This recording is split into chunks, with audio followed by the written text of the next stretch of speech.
పిల్లలు పుట్టకుండా family planning చేయించుకున్న వాళ్ళకి మళ్ళీ పిల్లలు కావాలంటే ఏం చేయాలి?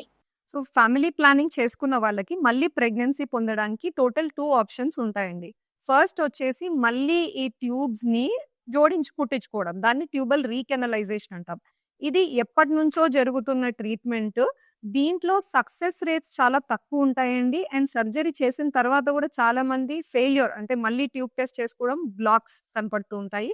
ప్రెగ్నెన్సీ వచ్చినా కూడా ట్యూబ్‌లో రావడం. ఇవన్నీ రీజన్స్‌కి ఈ మధ్య కాలంలో దీనికంటే ఎక్కువగా మనం ప్రిఫర్ చేస్తున్న ఆప్షన్ వచ్చేసి IVF treatment. Test tube baby పద్ధతి. సో, ఈ టెస్ట్ ట్యూబ్ బేబీ పద్ధతిలో మనకు ట్యూబ్స్‌తో అవసరం లేదు. డైరెక్ట్‌గా అండాశయాల నుంచే మనం ఎగ్స్‌ని బయటకి తీసి, హస్బెండ్ కణాలను వేసి, పిండం తయారు చేసి, పిండంని గర్భసంచిలోకి మనం ఇంట్రొడ్యూస్ చేస్తున్నాం. సో, మనం చేసే ప్రొసీజర్‌లో ఎక్కడ కూడా ట్యూబ్‌కి అవసరం ఉండదు.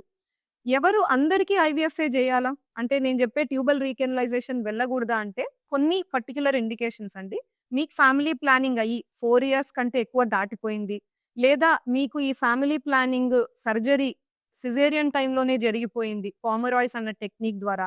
ఇలా ఏమన్నా జరిగి ఉంటే మాత్రము రీకెనలైజేషన్ ఆపరేషన్‌కి వెళ్ళడం బదులు మీరు ఐవీఎఫ్ లాంటి ఆప్షన్ మీరు చూజ్ చేసుకున్నట్టయితే మీ సక్సెస్ రేట్స్ ఆల్‌మోస్ట్ 60% టచ్ అయ్యే అవకాశాలుంటాయి.